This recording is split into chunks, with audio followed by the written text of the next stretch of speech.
Dat is 'n goeie dag en nog 'n episode van Uit die Koekblik. Wonderlik om vandag hierso by the Willow Waters te wees hierso op Millisdrift. 'n Pragtige restaurant, The Willows. Nou, daar's niks beter as om te doen as om met 'n legend van 'n man te praat nie. And I'm going to switch over to the English now. Welcome, Masina. Good on you, brother. Thank you for being on Uit die Koekblik. I thought we were going to chat some Zulu with you. It's been a while, Cooks. It's been a while, yeah, absolutely. Thank you for coming on our show. Yeah, man. And yeah, what a legend. And I see you even wearing your rugby legend. Yeah. Your rugby legend shirt. That's the only thing else that I found in the house that was clean. With all those rains that we're having. Mackie, yeah, let's introduce the people to Masina. What a guy. I was honored to play with you, and you were in a coaching team at one stage. Yeah. But let's go back to the roots. Born in Soweto, 1974. Yeah, I mean, obviously, I never thought that I was going to be one of those kids that will go all the way to play rugby. You know, just a normal life in Soweto. As a kid, you go to school, you kick soccer ball as much as you can. And then it happened that I went to a school called Jabulani Technical High School. This is where it started for me, basically, in terms of rugby. We were in a technical school, so it simply meant that those years, you know, we had white teachers, Afrikaans teachers. I think predominant of them, they came from Krugersdorp, you know, and all that stuff. And obviously, you know, they were so keen in rugby, so they introduced the rugby at the school. So we basically ended up being the first kids in Soweto to play rugby and the first school to actually start rugby in Soweto. Fantastic. And I mean, it's a very profound, because if you're actually taking it, Soweto was just full on soccer at that stage. And I'm not talking, if you take what today is, it's a completely different story, but I mean, having it that years. Your primary school, what school did you attend? No, primary school, I was in Rockville, you know, it's called Henley. Just soccer running around. Yeah. I mean, there was nothing about rugby, so rugby was introduced when I was at Jabulani Tech that time. I was still 15 years old, so you can imagine the excitement. And it started very slowly, you know, until we had a team, until we had two teams, until we had seniors and the juniors. And then this is where now we started actually going out and playing games with the other schools. We played against, you know, the likes of, let's say, Saints, 4th team, and, you know, and all the schools that have been playing rugby before, you know, St. David's will play their 10th team, whatever, so that we can get game time and all that stuff, and then obviously to be exposed. And we've been to Queenstown long time ago and just playing against the likes of Selborne and all that stuff. But it was so great those days, because, you know, as a kid, all you wanted to do, you just need to get out from home, be with your friends, get into the bus, play some rugby, get some chow, mess around with your friends, come back home, you're tired, tomorrow again. So it was just amazing the way things happen and all that stuff. And as well, the sport is keeping you away from the streets and the gangsterism and drugs and all the things we know, all that stories around that. Yeah. Then after that, you went into club level. Yeah. And started playing at Witstick. Yeah, look, so initially what had happened was that, maybe if I can just relate a little bit backwards a bit, is that while I was at Jabulani Technical School, obviously we were playing rugby and we were quite exposed to all the other schools and all that stuff. So it happened that I got invited to play for the Crevenue trials. And the trials that year, they were at St. John's College. And then we went in there was two of us, Sipo Sikasa, who already passed away, probably one of the best players, the hookers that have ever really, you know, that has ever come from Soweto. That's for me personally. He was really, really, really good. Passed away a couple of years back. And playing trials at St. John's, and obviously after the trials, the teachers came in and spoke to me and said, oh, look, would you like to come and attend the school year? I was like, yeah, F that, man. Yeah. Because that time I was doing matric in Soweto. So I'm thinking, these guys are crazy. Why would I finish matric and come back to this school and study again and leave my chommies at home, my brothers at home, and coming into this beautiful, fancy school full of white people, can't even talk English at that time. You can imagine, you know, all the things that were going through my head. But obviously they took my father's details, And then when I was home, I spoke to my dad that, hey, these, 2 white guys came in, they said I must attend their schools. No, I'm not going to do that. And then obviously the talk happened via the parents. I ended up at St. John's anyway. And you did your matric there? Yes, no, I actually went back and I did standard 9 and matric, because obviously in terms of the education, so you can say you've got your honours in matric. I think so. And then it was a natural move from there onto club level, because I mean St. John's is very profound for the sending a lot of guys into club level as well. Yeah, no, look, I think one thing that was very good there, when we were at Jabulani Technical,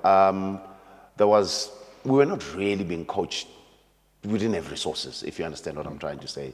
The teachers that started the game there, they just wanted to see us playing around and all that stuff. But I mean, once I was at St. John's, you get to really coach properly. A structure. There's a forward coach, you do the skills, you do a little bit of running, gym, and all that stuff. So all those things really just help from my side. And then just enjoyed myself. I mean, really, we played against probably the best schools. I mean, we played against Grey. Obviously, our fixtures then, it was Bucktown, Saints, and all the usual. I mean, there was one year where we played against Bishops. We played against Weinberg. So now you can imagine, my mind was getting stimulated almost all the time, seeing all these different schools, the quality of the schools. One year, I think we lost, I think we were so close. We lost only 2 games on that year. Owen Kumani was my captain anyway. Against Grey, I think it was 12-24. I mean, those years, even now, if you play against Grey and they beat you by, less than 20 points, Jesus, you've won, brother. You know what I mean? You're in the mix, And then we went to Bishops. I mean, those years, Bishops was probably the team in Cape Town. The way they were playing, I mean, just playing with so much width, passing around, and that's offload and all that stuff. It was just so amazing. And so all those things really just intrigued me, because I was always quite interested why teams are doing well. I mean, we played against Sex, the Sex. I remember one year, Percy Montgomery was at fullback, and everyone was talking about him. Yes, I was in a big mooring. I was like, who is this guy that they're talking about? No, this guy is probably the best. And I really just wanted him to come onto my lane a couple of times, and he never. Obviously, he was running around people because he was quick. But I mean, those are the memories that I had, when I was still at school, and great moments. And I must say, it's probably, one of my probably best, experience in terms of rugby at school. Amazing stuff. I mean, the game, us versus Cares, unbelievable. I mean, St. Albans, those years, they were so good. Amazing games, those derbies when we played against them. But the festivals even, and I mean, we're approaching now the festivals again. It's just amazing to see the amount of quality rugby, and I'm talking the whole thing, and we see a lot of this Noordside and all of that at this moment, but the festivals are amazing, and thousands of people attend it. Yeah, look, it started very slowly. I mean, if I'm not mistaken, in Johannesburg, there was only one festival, that was at Saints, the only one at Saints. But now St. John's College has got, now Cares has got. Now if you go to KZN, there's Kersney, there's this and that, and just all that stuff, which is actually very good. I think one thing that I like is that sometimes you hardly really see the Eastern Cape schools or the Cape Town schools or the Bethlehem schools or Free State schools coming around. But now you know that there's Bethlehem here in Joburg. You really want to see how they play against the Joburg school. And for me, it just gives us, and that view of what's been happening around in all the other provinces. Now you've got the Durban schools, Cape Town schools coming to Joburg, other schools, they go the other side, vice versa. So it's just entertaining at that stage. However, not many people are really giving credit to the coaches that are working at school. Trust me, those guys have worked very hard. I mean, now if you look at the schools, the way they play, I mean, some of the schools, they actually play better than some professional side, if you ask me, the way they are. So the guys that are involved at schools, I mean, the guys that are putting so much money and sponsorship at schools in all these other festivals are kudos to them. They've done well because, I mean, that's the feeder of our rugby. I remember as a youngster when I played for Monas, Yeah. that it was always nice playing against the Kessers and Styrians, but they weren't competitive like they are today. Today, you look at all this teams and anyone can beat anyone on a day. See JP last year beating Grey College. I mean, it's insane seeing how the schools have really picked up. There's not really a weak side anymore in the school systems. Yeah, look, as I was saying, I mean, I was just chatting to someone some other day about, why the other schools are not doing well. I said, no, I mean, there's no brainer. If you look at the schools that are doing well, just have a look at the programs that they're running. Have a look at the coaching people that are there. I mean, some of the coaches that are there, they've coached Super Rugby. Some of the coaches that are coaching at school currently, they've coached Currie Cup. I mean, so you are up against the best out there. I mean, there's a lot of coaches. I mean, Pine Peanut, I know that he's involved in somewhere in Pretoria. I'm just thinking off my heart. Sean, who used to coach the Lions, he's involved. Slap Chips Rousseau, he's by Gummies. Exactly. I mean, Slap Chips used to be with the Bulls. I mean, this is a Springbok wing. This is the guy that you can really, take him anywhere in terms of his coaching. He's been in the coaching professional era for years, and all of a sudden he goes back to the schools. He gives back. Hans Gimmies were beating everyone in the north-south. I mean, I'm sure you saw the scores. Yeah, they were. Yes, they were killing everyone else. Yeah, so it's not a default. I mean, a lot of people think like, no, Gimmies, it's a default. What's going on? Dude, there's top coaches in that school level that are so amazing, that are doing some very, very, very good work. I mean, I think they're doing also the structure what you have at the top. They're coming down with it.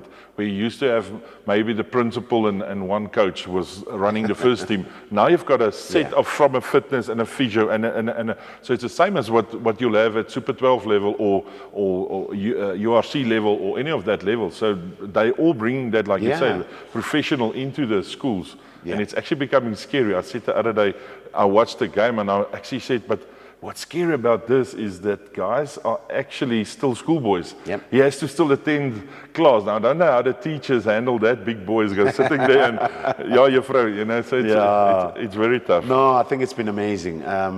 Credit to our South African, schools, rugby. But I swear the coaches there and the schools that have put on a lot. I mean, some of the schools have got better gyms than the professional sides, if you ask me. I mean, so I think it's good for that because it just gives us that pipeline of the youngsters coming through where they need to come in and play Varsity Cup. After Varsity Cup, they can go wherever and all that stuff. So I think it's good from that side. Just credit to those coaches and the schools that have done very well. Have done all of that. I read a article on how they're talking about how the breeding ground has turned into South Africa, and it's just this will just flow. I mean, it works from schools being so professional into varsity being professional.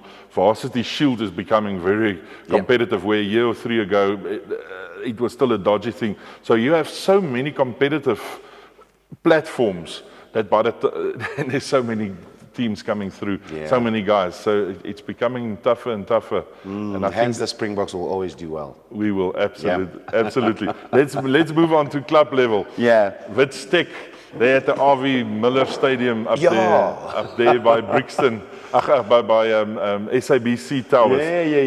Yeah, it's quite a very interesting one there. Look, I'll go a little bit backwards again. So after I've, finished at St. John's, and obviously, I didn't really quite know what to do. And I think one thing that was on my mind was like, I have to find a job and work and help at home. It's just pretty, things were like that. And that same year, while I was doing my last year at St. John's, the St. John's school, we taught to New Zealand. Can you believe it? Wow. I've been to New Zealand while I was still at school. For Soweto boy, that's the biggest. Can you believe that? So in the plane, we bumped into some old guys, Afrikaans guys, and all that stuff. One of them was Gerrie Gemeses. Gerrie Gemeses says, "Hey, how are you? Fine? Are you well? What's your name? I've seen you play. Yeah, yes, yes." Then obviously now I'm a little bit bigger. Gerry Gemesses was probably one of the biggest wing.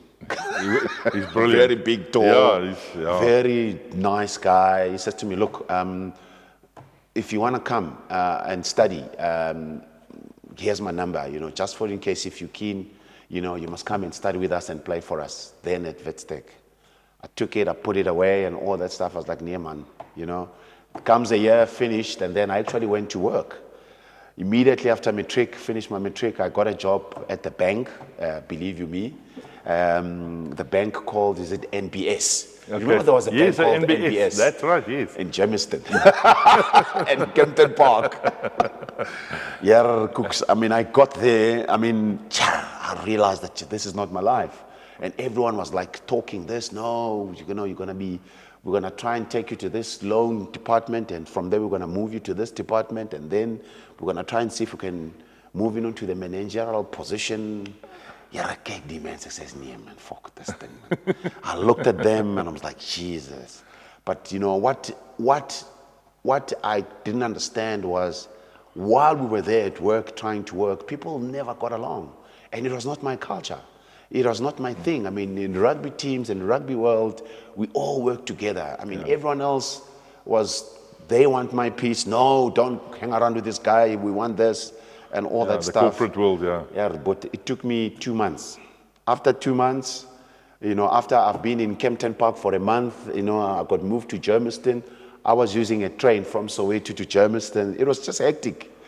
And I was like, okay, probably the best thing to do, I'm going to wait for the pay to come in, and then I'm not going to come back. Stroobop, came the month.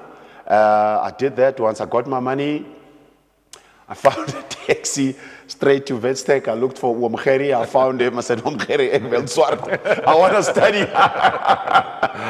And immediately, he took me from registration, and all that stuff. That same afternoon, we had practice session anyway. Boom. This is it. This is how I really got to Witstech. Wow. I met some brilliant people there, Pro Mabelane, who was, a very big friend of mine. Even now, he's still my chommy. We had a just amazing time. But once I was there, back to rugby, this is where I knew that, I actually belong here instead of going to work. Going to work, yeah. And it's doing what you want, and you're getting paid for it, and you can study. Yeah. We've had in previous programs around the Witstech thing and Gerry, and it's just amazing. All the guys he just had the right recipe to. Gerry just knew, and the Witstech, they never had a senior side, but the under 21s was just. Ferocious on the field.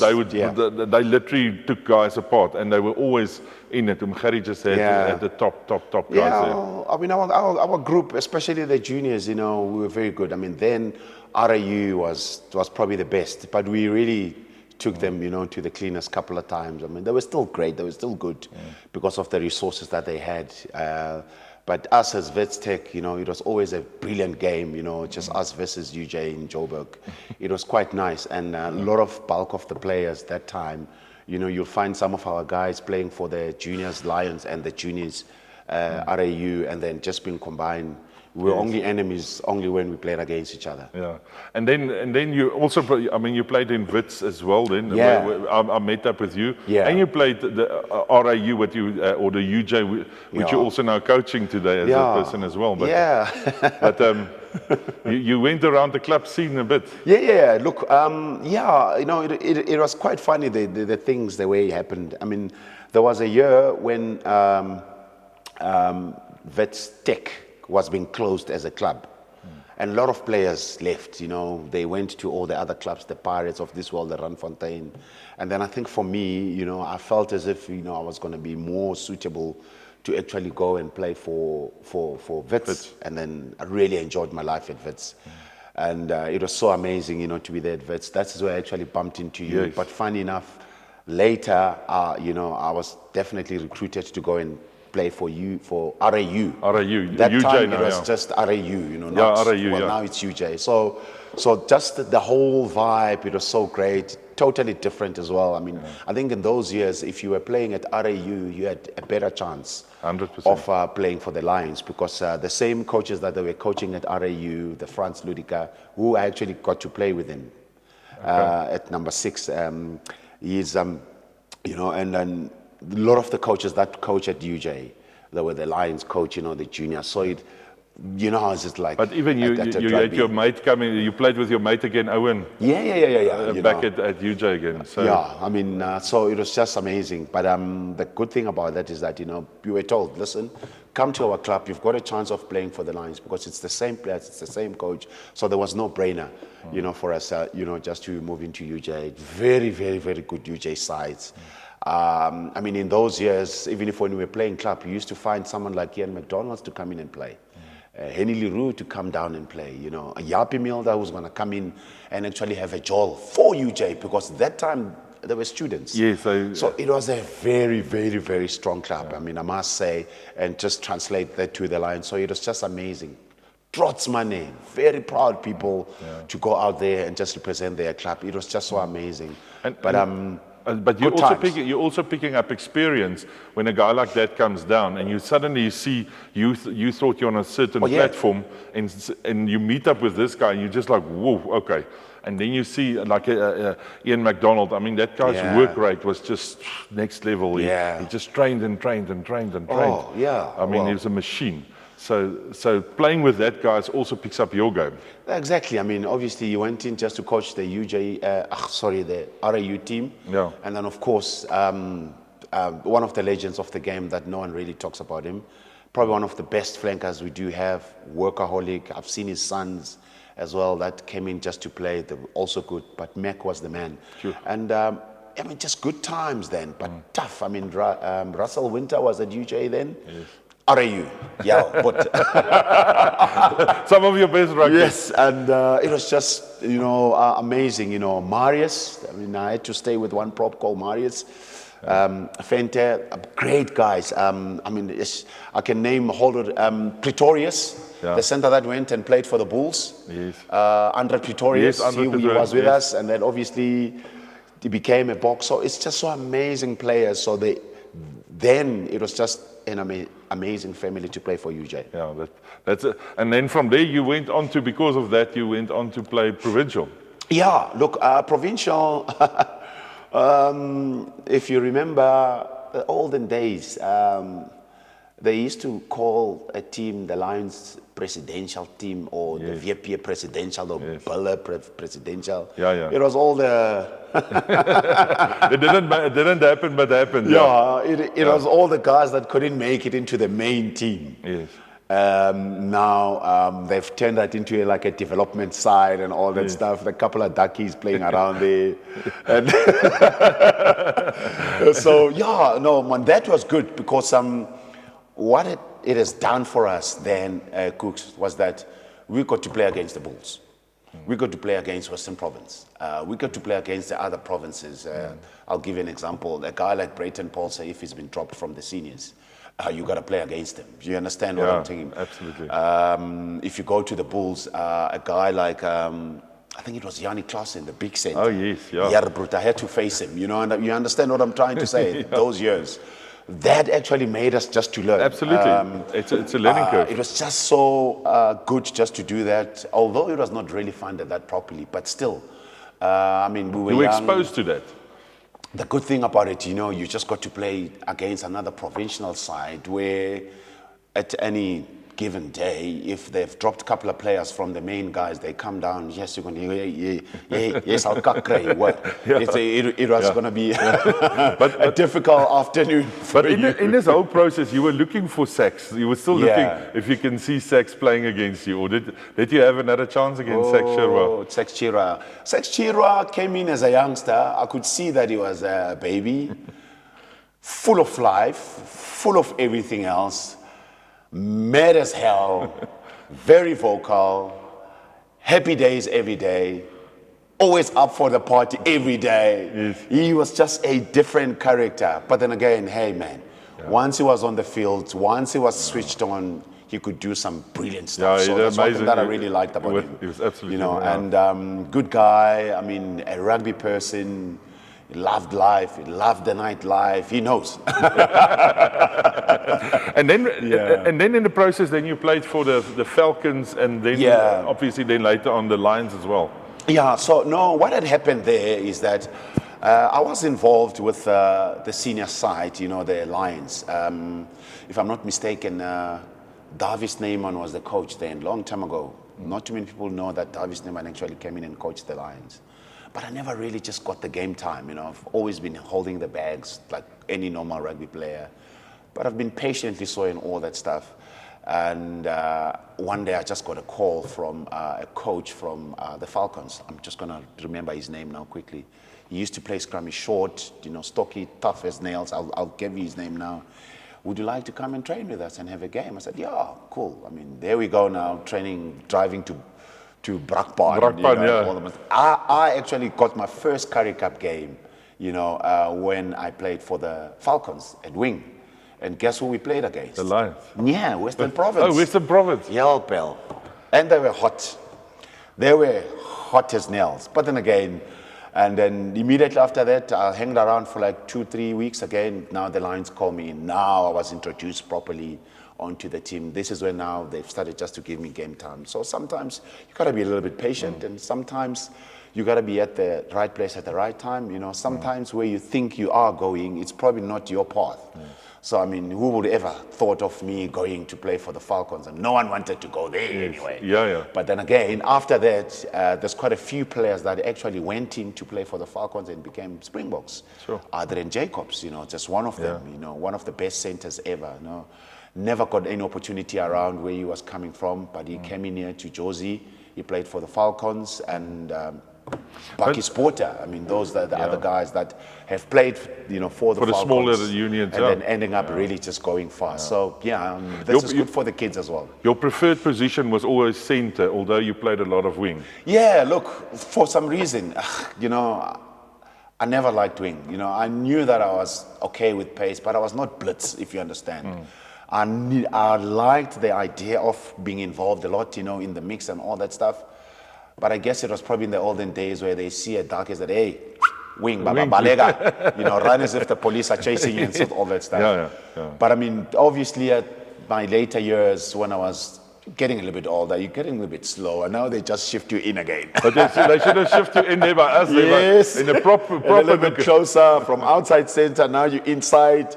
Ooh, when the the loose forwards gets injured, they say, no, are you okay? Just to slaughter in there. So it was just happy days and all that stuff those years.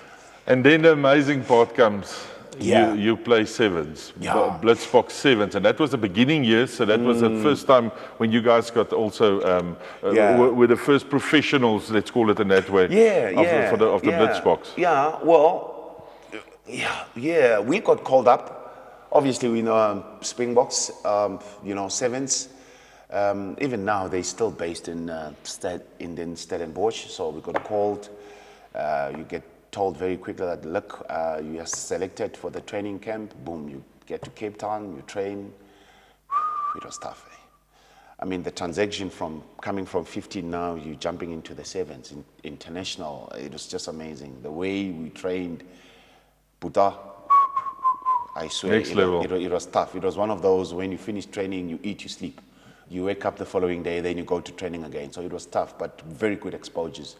Where I met there, for great guys in terms of rugby, Paul True of this world, who used to play rugby for Southwestern District was there. So we had some good players, Juries, who probably, if I'm not mistaken, holds a record of, the most try scores in the sevens. We had some great guys then, that time. And Joost van der Westhuizen was still alive then. He came in once or twice. But obviously, he was just visiting us, just coming in for the that year there was a few guys that will come in and move again. Up and Bobby Skinstad of the world as well was part of us and all that stuff. And it was just great. I mean, this is when now they've probably just decided, a couple of years back, they said, okay, fine, let's take this seven serious properly. So that's when we... So were you playing sevens and 15s at that stage? Yes. I mean, that time... It used to be called Air Sevens, and this sevens tournament used to happen mostly in France. Obviously now they travel all the world and all that stuff, so it was just so great. I mean, playing against the likes of Fiji, I mean, facing the likes of Sarivi, jeez, my man. There's no brainer. Yeah, that's it. It was so. You starstruck and then you have to tackle him. Yeah. And I thought, they did a very good thing by making sure that they pushed the sevens rugby. And obviously, we were the first guys just to get like formally contracts, because then you used to leave your province, you go to sevens, you get a little bit of something, but once you go back to your provincial, they are so hard, they pissed off with you because you've left, they wanted to play you. So it was always this pull and shoving between the province and the sevens and all that stuff. So it was quite nice, just to look after the players as well. We were very happy about it.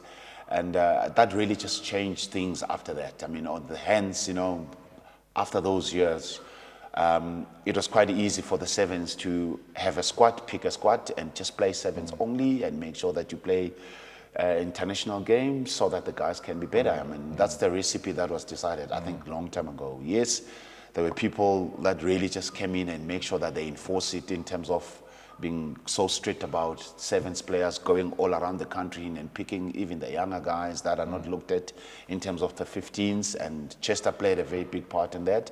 Paul True played even a bigger part in terms of our sevens in this country, just to do well.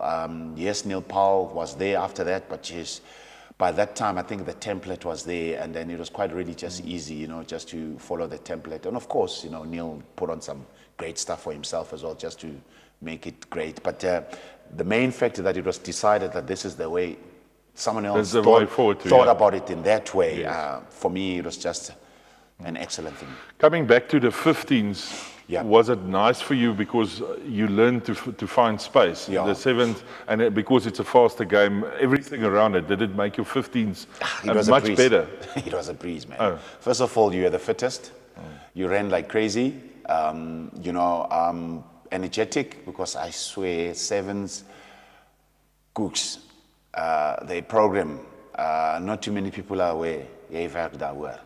You work hard at a short time, very intense. Yeah, if you look at it on TV, it looks nice and all that stuff. But before that, behind the scenes, it's hard work. So it was quite nice. You need to get your technique right of cleaning.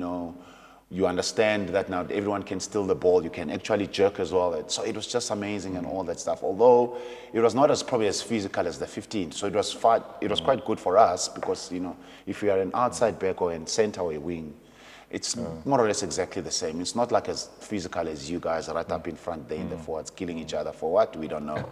Anyway, yeah. You guys to drop the ball. Because we want the ball. But as well, I think sevens, what makes it demanding is the fact that if you miss a tackle, they score. Yeah. That's not those things. Where with 15s, you still got a chance. You miss a tackle. Yeah. There's six guys still running behind. But you can't do it in sevens. Yeah, definitely, you're right. And good discipline. You know that you get given one or two chances, and then that's it. So lots of learnings there. So I'm quite happy that, it was just taken, really up in those years. Yeah, now we're not doing well, but I think we'll probably just get it right again. It's just a matter of time just to get the recipe back again. So we should be okay. One of your greatest achievements was, of course, being part of the Currie Cup. Yeah. Winning the Currie Cup in 1999. Yeah. It's 1999. Yo, just pray we had a good team. Just to think about that, I really get emotional. Probably one of the best group of players that I've played with, in terms of discipline, experience, the hunger, and for me it was just, it baffles my mind, because the majority, the bulk of those players that won that Currie Cup, they'd already won the World Cup with Kitch Christie, the Henny Leroux, the Hannes Stradom, the James Dalton, Yappie Milder, the James Small of this world. But for fuck's sakes, man, those guys, they were so committed as if they were playing the rugby for the last time. So those were the learnings for me. As a youngster, and you see those senior guys, the guys that have won the World Cup already, the guys that have probably won everything else, and then you see them, how determined they are, or they were, in terms of working very hard to achieve a Currie Cup, which was so dearly and important to them. I just didn't understand. But dude, you've won a World Cup. That's What's ultimate. this Curry Cup thing that you're trying to go for? But then again, in those years, I never really used to understand. But forwarded now, I know how important it is just to win the Curry Cup, because there's some players that have played for the Springboks, that have done some great stuff internationally, that have never won the World Cup. Yeah, the Curry Cup. The Curry Cup, yes. I beg your pardon. The Curry Cup. So, yeah, look, lots of learnings. It was quite nice for me just to play against the guys around that have been there, done that. You just kind of get told what to do. You learn quickly. If you're not, you want to get a club, easy as that. The Bali Swart of this world, the characters of this world. I mean, if you've met James Small, you will know what I'm talking about. Yeah. If you've been in a space of James Dalton, you'll kind of understand what I'm talking about. I mean, the likes of Jan Ackerman was just amazing. I mean, we had some very, very, very, very, very good personnel in that team. Cookies, I mean, there was no brainer for the guys, to win it. And obviously coached by Laurie Mains from New Zealand, who was tough as nails, who didn't really back out for anything else. She's one of the toughest coaches ever. I remember that one year, I really got so angry, Cookies, that if I tell the story, people think that I'm crazy. One year where we had a friendly with the Scotland team, an A-side Scotland team that really came in here with the Lions. We played, we played at Ellis Park and all that stuff. I mean, these were like international players that we played against. We really pushed them to the limit. And obviously right at the end, we kind of slack off. They kind of like closed up our gap. I mean, the gap was like about 30-something, to 14, whatever, and all that stuff. But right at the end, Scotland came in and matched us, but we still won the game. And guess what? The following day, we were called at practice. We were told that we were not fit enough because we allowed them Strubop. Dude. Wow. And then I looked at this guy, I was like, I'm going to leave this rugby, we can't carry on like this. I mean, imagine as a team, as a provincial team, Cooks, you've just beating the international side. And your mood and everything else is high there, you're happy, you had some couple of beers before the game. The following day, we were called at practice to do fitness because we were not fit enough. Yeah, I was like, you know what? Maybe that's not my game. Because, I mean, the psyche of that for me, it just killed me. Because here you are, I mean, as a player, like any other player, you've just probably achieved something that has never been achieved for a team, and beating the international side that came in touring here in South Africa. And now all of a sudden, after winning, and now you get told that you're not fit enough because they came in right at the end, we were let about 2 or 3 trials at the end. Now the score, the deficit was a little bit, shorter and all the stuff, or closer. Yeah. But then again, once again, if you see the personnel that they were there, and you realize that there were senior players that they were there that were willing to go into that dark corner, the following day, you had to follow through. So those were like learnings for me that sometimes you got to go to the dark corner, even if you don't want to. But did you understand the concept then afterwards? Was it for you natural to understand that, using it today in your life, the fact that you set a standard, you just keep to that. That's bottom line. You don't look at a result, you look at your standard. Yeah, look, I mean, looking back now, like I'm saying, sometimes if you, in the moment, you hardly really understand. I mean, you'll swear, you'll want to take your boots and throw it back at the kid to the coach and say, hey, I'm done with you and all that stuff.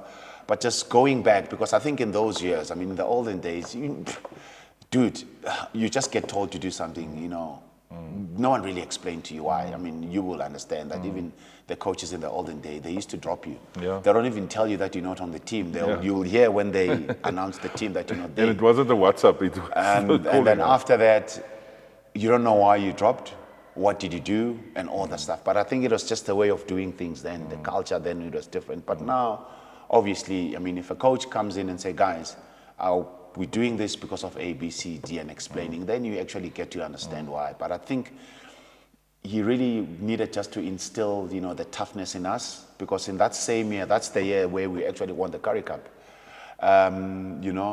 The attitude of working very hard, the attitude of keeping your feet on the ground and all that stuff. If I look back, but it was a tough learning though. But then again, some of the things, it's still been done now, to the coaching stuff, the teams that we're coaching, because kids get excited very quickly, they think they've made it, and some of the kids, they'll have a good game, and now all of a sudden he thinks that he's going to be a Springboks and all that stuff. So there's ways and means of bringing, players and the team down. So I guess then it was him trying just to bring us down very quickly. I think that's the motto of it. I played under quite a few coaches. Where one of the things, and it was for me at the stage, was silly. I remember playing on Ellis Park, and I got the ball, and we're playing in a curtain raiser to the Lions versus the British Lions. Lions versus British Lions. So the crowds are in, and I got the ball, and I stepped, and I got past the guy being as a prop, stepped, and from the 22 I ran through and I scored. I think I remember that. I came up and I'm like, wow! And then you celebrated. I remember that. And the next thing, the game is over, and the coaches called me over. They says, do that again, and you're gone. And I'm like, but why? Well, didn't you see it? But at that stage, you don't understand it. And quite a few places that I always had coaches saying, you don't celebrate now, celebrate afterwards. You don't do it on the field. You scored a try, you go back. You play the game. And unfortunately, I see it in today's game a lot, where guys are throwing stuff and doing spinners and all of that, which I think you're not grounded to the. I don't know. That's my opinion around it. But that coaches like what you had there was. It was get the job done. That's what we need to do. We are not here to have a showboat. Look, times have changed, to be honest. I mean, if you're looking at the millenniums now, that are actually, they're the ones that are playing the game. They are so vocal. They're so expressive. Yes, you can limit the team to do that, but you can't be. Sorry, if the kids are watching, you can't be an asshole coach because that can turn and actually bite you straight. You got to find a way how you need just to deal with that. I mean, then you're gonna get told, you're gonna get shouted, but now you shout someone, they can simply say to you, "But coach, why are you shouting at me?" Because I see nothing wrong with that. But now you have to engage and explain. Unless if you had like. The team conduct, and all that stuff, where you can go back to them and say, dude, this is not what we're all about. But yes, there are players that are doing that. And then remember now, there's whole social media, there's TV, there's more games on TV. They can capture themselves. It's entertaining for the people. Obviously not maybe for the real rugby manner. But I mean, for someone else who sees something like this on social media, they'll say, "Oh, look at this guy! Did you see that guy that danced like that?" But then they don't understand that probably the coaches don't like it, because that could really just sometimes derail the player to be someone else, where you could be on the. And the kids are watching it, that's the only thing. I mean, you can take quite a few guys. I always say with the fly-offs, you can have a look at, you go to schoolboy rugby, they're all doing the stuff that they see their heroes doing. So actually, in the guy that started this, I'm not too sure that a lot of people are aware, it was Jerry Nicholas, who used to play for Griquas. I'm talking about in the late 80s, in the early 90s. Always, he was a wing. Tough as nails, very quick. All the time when he scored the try, he used to do his own thing. He was the only guy then. But most life revolves. Sometimes you will, it goes away. But Jerry Nicholas, always then, he thought that he was going to break something and all that stuff. But he was amazing as well. Played for Griquas with, some of the best guys. I mean, his team had the likes of Kalahari Express. Not too many people, not these youngsters, wouldn't know that big eighth man called Luther Barkers. The machine, brother. So, I mean, just thinking about those players, this country is blessed with amazing players. Absolutely. You also played Cats. Oh, yeah. Oh, the olden days, Super Rugby. Well, now, I think then it was Super 12, and then now it was changed to Super 14. And then Super 15, and then, So, I mean, it was good times. I mean, it was when they used to combine the Free State, the Lions players, and the Griquas, combine and just make a team. Yeah, so that's when I actually met the likes of Rassie Erasmus, obviously from Free State, with Smiley Werner Swanepoel. Just we had some good times. Yeah. That's not good for the camera, that. And good team. Yeah, I mean, coached by Laurie Mains as well. Yeah. And once again, just going, playing against the likes of the Brumbies. It's South, what do you call this team? The Wellington team, the Tana Umangas team. The Hurricanes. The Hurricanes. It was great. I mean, the South, the team in Sydney, New South Wales, Waratahs. I mean, I had an opportunity to play against probably the best centre then, Nathan Gray. Imagine facing Nathan Gray, but a bulldog, tough as nail, hard. Matthew Book was in the, so it was just amazing. Once again, it was just an experience. Amazing. Played with Grant Estesen. Yes. My Chomi was a center, with me that day. So I think Henny was 10, if I'm not mistaken. So it was quite nice. I mean, Yana Kaman was there. Of course, Rassie Chester Williams was one of our centers. He was the center with Yanni van der Walt, if I'm not mistaken. Yeah, Yanni van der Walt. Willie Meyer was the prop. I'll tell you a story about Willie. Sorry, Willie. No. Willie and Bossy, Leon Bossov. Probably one of the toughest, hardest players that I've ever come across. But I swear, Cooks, those guys never used to able to bench press 100. But they were tough as nails. At scrums, they were there. They hated the gym, but they loved scrumming. They didn't want it. I mean, Lanus Laboskachny. Janus. Yeah, Janus was very good. I mean, obviously after that, he made it onto the Springbok team. So, it was just good times, I mean, then. Yeah. And tough as well. And we got introduced, obviously, to this competition as South African.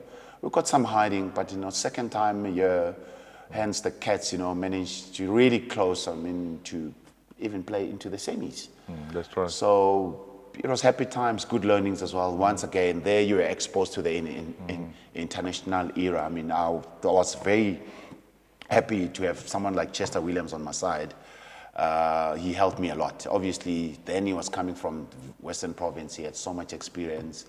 And with the likes of Rassie as well, just molding me and all that stuff. But Henny was amazing. Henny was just a genius. He knew exactly where the ball is, what to do. He just told me, do this, you'll be fine. And everything else that he was telling me just came off. He just flowed with him. This is when I say, perhaps maybe we're lacking a little bit sometimes, just to throw in the youngsters only in the team without having someone else that will guide them. Because sometimes it's easy, not to do the same mistake all over and all over and all over again. But if someone else has been there, done that, that can say, no, don't do this because this is going to happen. Then regroup. It kind of just minimizes you learning the hard way, if you understand what I'm saying. I think a lot of teams you can see a lot of the teams, they suddenly 1 or 2 tries against them and then they're like falling apart. Correct. If you have a senior guy just saying, relax. Yeah. Okay, let's go back. Yeah. Just the guidance that is needed. Yeah, that's all that you need there. Yeah. It happens anywhere, whether you're at work, whether in business, or whether you're at the rugby. You need someone else that can calm things down, that actually knows how to do the right thing. Because sometimes as a youngster, you get so excited, You spell net, you don't even know exactly what's happening. The next minute, I've done those mistakes as well, where they kick the ball right at the back. Because I've seen other people do it. I try to take a quick one, throwing it to myself. Boom, I get the ball. There's 3 guys. I try to step. Yeah. They milk you, tackle, they steal the ball. It's a try, 7 points. Yeah. But now before you do that, you got to see what's happening and all that stuff. So, but those are the hard learnings that the players learn sometimes. Moving a little bit forward, in the coaching career, I was in a fortunate position where I was part of that beginning part of you when I played for Wits and you started coaching with Dali Sizwe. Ndebele, what a guy. Yeah. Dali is just next level, brain-wise. He just knows. I've got so much respect for Dali and the fact that he just knew coaching. And he brought that edge in? Amazing human being, besides him being a coach. To be honest, he's the one that actually got me to coach. He probably doesn't know that. Yeah. But probably now he's You gonna know. watch it and he'll say it. I was still playing for the Lions then. Obviously, got injured, injured with the Sevens that year when we were in Melbourne in a tournament. So I came back, snapped my Achilles and all that stuff. I was so frustrated. Rehab was making me angry. I was always in the mooring and all that stuff. But because, there was a team that I had played for from the side while I was still at the Lions called Masakani. Not too many people know that. Okay. We're not even allowed because we're professional guys. We had a contract, but there was a team that was formed by actually Dali from Wits. We played in the Wits faculty, but Okay. we called Masakani. So because, I was quite closer to them, normally goes there to Wits and hang around with the guys. And I was like, are you keen, mate, to help? Help what? No, just look after the bags. Come on, dude, man. What's that? No. I said, no, pull in. And then that's where I really just got interested with my coaching and all that stuff. And then in that year, the Vets were relegated in a bottom session. And we managed just to, obviously, just to push them up. Look, I don't think that I knew exactly what I was doing then. You saying that. But I think what I wanted from the players then was just a nuggety passion, working hard, do the right things. But because obviously with the technical ability that we were doing there, it was quite difficult just to transfer to the club because you need to know how to do that. 100%. So, but it was so great. I mean, probably one of the best guys that I've ever come across. He knows the game very well. Doesn't shout, always chilled. Sometimes I want him to say, dude, come on, these guys, come on. We're totally different. I mean, I ended up actually, me and him having a business. Okay. So that's another personal life that we had with him and all that stuff. I mean, Dali really helped me. But straight from there, obviously, there was an opportunities that were coming in. I had an opportunity now, to coach at Tux University with Dick Mia. I went there to Tux, stayed for like 2 seasons, enjoyed it. For me, it was actually strategic because I really wanted to find myself in an Afrikaans traditional university to see how they do things. And then for me, when he says pulling near Tux, Jesus, I was like, yes, I really want to know why Tux are so good, why are they doing well, why the Blue Bill, they are so amazing and all that stuff, because I knew that the probably DNA just came from there. So it was just learnings. And then straight after that as well, I went back to UJ, it was so great, the coaching with Hugo van Aas, amazing time. And then there's an opportunity that came in for me just to go at Shimlas for 2 years, happy days as well there. It was so great, to meet, the likes of Yaku, Swanepoel and all that stuff, good rugby people. It just opened up my mind again, why Free State people, if you got a player that comes from Free State, why they will always do well. Yeah. Whether they're skillful or not, it was just their life. They eat it, they drink it, rugby was their thing. Just rugby and farming, nothing else for those guys. So you can imagine how easy it was just to work with the players. The players that you mustn't force them to come to training. So that's really, I picked it up there at Free State, at Shimlas. Managed to get involved with the Varsity Cup team, and of course, being as well, being involved with the young guns. And then it was just happy days, obviously. And then now, a couple of years back, I came back to Joburg. I had a business, obviously, in Free State, but I had to come back to Joburg now. For me, it was no brainer. Again, I mean, Moby, Dick was still, around then. I mean, he knew that I was around in Joburg. He gave me a call and said, hey, would you like to be involved again at UJ? I was like, hey, that's my home there again. Then I pulled in. Wow. Fast forward, I'm still at UJ. You're still at UJ. Even fantastic. Fantastic. Now we go to your special part. Yeah. You started the Masina Foundation. Yeah. Give us a bit of Gee, man. That's your heart now. Yeah, look, You know, it's something that I never thought that I would do. I'll tell you why, because you hear a lot of people that are saying they're trying to do development and all that stuff, and I always felt as if, you know what, fine, they must continue in doing it and all that stuff. But what really hurt me was that after all these years, you know, playing rugby all over the show, all over the country, overseas and all that stuff, I actually lost touch with what's happening on the ground in Soweto in terms of rugby. And then I came back the other time. Obviously, when you're free, when you're picking nose, you don't have anything to do, they start inviting you, no, come watch us and all that stuff. Jesus cooks. And I realized that this place, it's exactly the same place when I left. For me, it can't.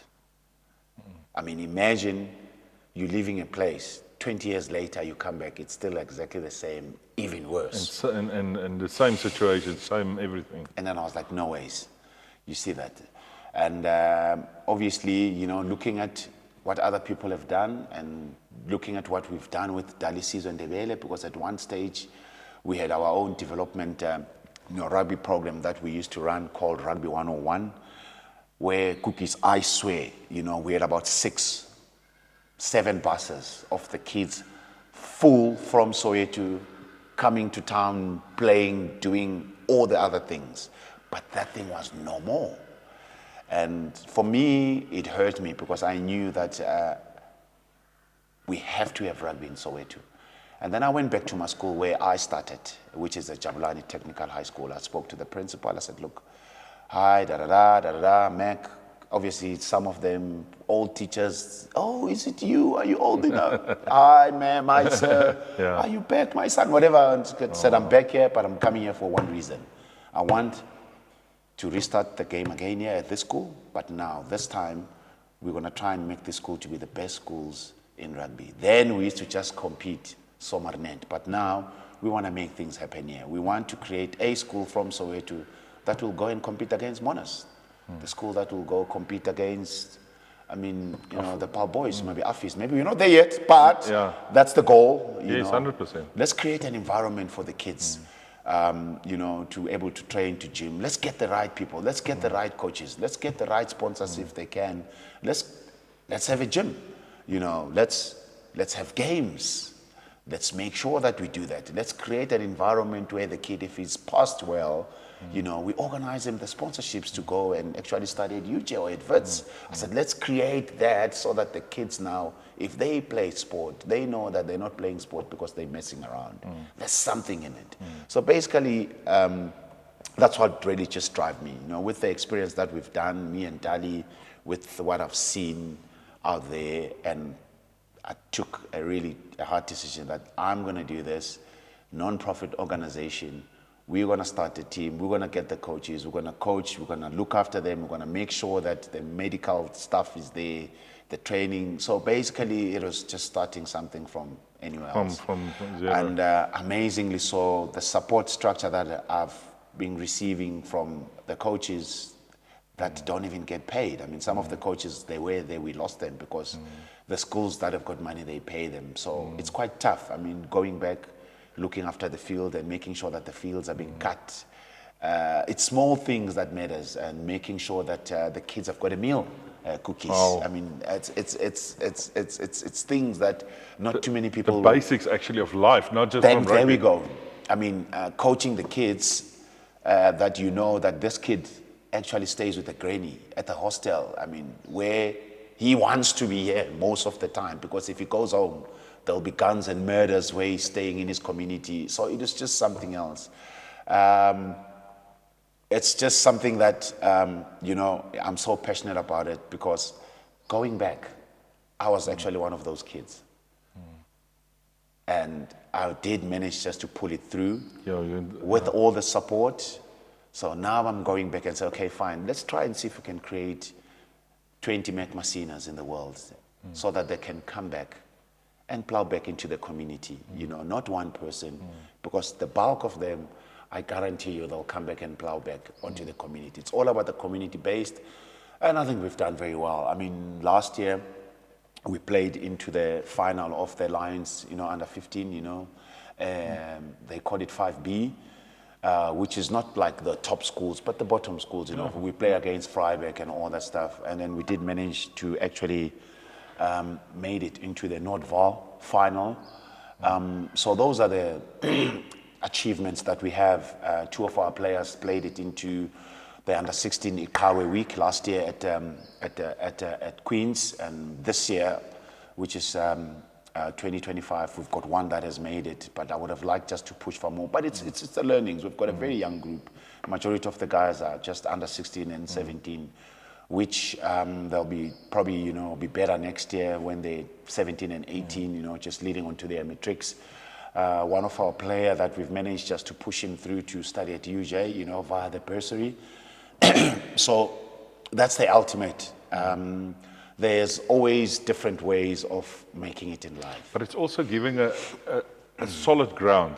Yeah. And it's just giving the basics of there is something to stand on. There's some sort of, and I always say with coaches as well, we bearers of hope. Yeah. And what you are giving is you're giving hope. So that's what the foundation. You actually got this beautiful thing where you say the more you sweat in training, the better character you build. That you've got, and that's Correct. the motto that you go through. But it's beautiful. Yeah, I mean, Cooks, it's the amazing thing is you see the change in these kids. You get them into the bus. You go and play against JP that side or whatever side. And you see their happiness. And you see them on the field where they're a little bit nervous. And you see them getting the confidence. And you see them playing very well. And you see them after the game. And you see them chilling together, eating. And you can tell that you've actually taken these guys to a different world, the world that they wouldn't have actually had if they're not playing the game. And then you hear them when you say, no, guys, it's raining hard. The field is waterlogged, we can't train. And you see them getting pissed off. And then you're like, sure, yeah, anyway. I mean, now when you say there's no training, we said, yippee, These guys want to come to training. Oh, that's beautiful. And, we took them to the tournament just last month at Herrenbridge College. Guys were really enjoying themselves, We've won 2 games, lost, obviously it was 3 games. We won 2, lost 1. We beat Stanford. And then, of course, we lost against the home side, Herrenbridge College, which was tough. But the fact that you see them winning and they're happy and then their celebration and their excitement, it's just amazing to see. So basically, this is pretty simple. It's just giving the kids an opportunity to play the game and use the sport to enhance their life, whether it's education or whether it's whatever career that they do need and all that stuff. And then this is very serious for me because it's tough, to run that because you need money, you need resources and all that stuff. We need resources, and then we do it in a totally different way. We don't actually want money, resources. We want your service. I'll give an example. If you are a cookies, you've got a business just to maybe just fix the grass and all that stuff, we'll come to you and say, look, please come and cut your grass for us. So we basically mainly trying, just to ask the services more than anything else, because there's a lot of people that have tried and they came in, they claimed that they were doing development, they received a lot of money, but the money ended up not really going in where it's supposed to be. Into the right places. And that really just made things to be difficult for us that are really keen just to do the right thing, that we are results driven. We want to take it far, but now companies are quite tight with that because there's been a lot of sources around. So it's quite tough in that sense, but look, we do get helped, out there, but it's never enough, It's always going to be very difficult because you got to get something else that you can sustain it. 100%. Yeah. Bringing it back just before we finish up, Masina is also a family man. There's a wife and 3 children. Yeah. Your wife is called Zaza. Yeah. Unomaza, that's a Xhosa name. Okay. Unomaza. Yeah. She've been married for 20 years. Yes, I'm old. You are getting old. Yeah, it's good. And then the kids? Kids are very good. I've got a 24-year-old son, He played a little bit of rugby. He never got interested. Actually, Cookies, talking about the kids, that's probably the toughest thing that I've ever, challenges that sure, it's tough to. To be a parent. Cooks, it's tough. And I've got a daughter, a girl, it's Sinotando, 18 years old, first year at UJ University. And I've got late Lamiki, the boss of the house. She's 6 years old, Siba, the boss. She's the boss. A person that tells me that, no, Daddy, you're wrong. Yeah. No, Daddy, you will take me to Pick and Pay to get my donut. Okay? Yeah. And the worst is you listen to her. Have to. Because I know one day she will look after me. But in the same sense, you had that example because you had your dad. Rapid, I mean, he's a legend, and he gave you what you needed. Yeah, look, my dad has been very supportive. I mean, even now, he's like my pillar, cool, calm, and collected. Funny enough, he comes from a soccer background, like big soccer guy, But I actually took the different direction. But he understands the game. I look up to him, and he's actually holding the family now because my mother passed away. So he's the guy that is really trying to pull the strings. It's quite tough. Yeah. But a man that has been very supportive of all the families. Remember now I've got a brother that he's got his own family and my sister with his own family. And he's just trying to pull together as much as he can. So that's my dad. Or Brapet, they call him Brapet. So good times, man. And it's just so amazing, to have a parent that can do that. So hence the kids now, they must really enjoy their life with their parents. Now while they're still alive, because you never really know what can happen. Yeah, absolutely. Yeah. At the end of every program, I've got a Uit Die Koekblik moment. So that's the out of the cookie jar moment. And that's my reflection back on what is in front of me. Mac, and you know what, I can always write something beforehand and say, this is going to be it. But the moment we start talking, then I realize it flows. And my Koekblik moment, or my cookie jar moment in this is, I've got so much respect for the fact that you took things from school and where you could have been a gangster, you could have been a drug lord, you could have been any of that, and you had the chance of getting out of it. But you went out and you did as hard as you can for as much as you can, but you were always a little sponge, taking in more info, trying to be with better people, better things, getting all of that right. And now that you've got it, you are pushing it back, and you're giving all of it back, and doing what you are doing, the foundation stuff. It's not earning you money. It's not getting you a big car. It's not money. It's fine. But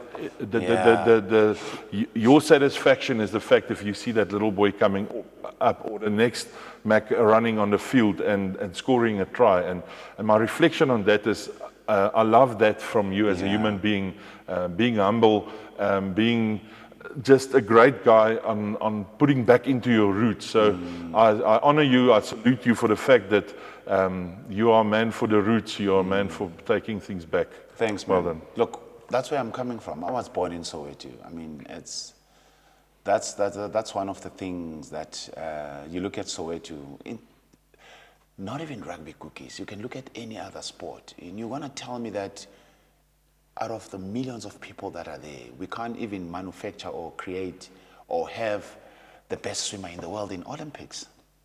Come on. Yeah, it must be there. But someone else must get there and do it. You can't tell me that, we can't have that. Must get your hands dirty. Someone else must, and sometimes I look at the kids, I'm saying, no, Cooks, we have to have the best swimmer in the world here. We have to have a Chelda Claw here somewhere around.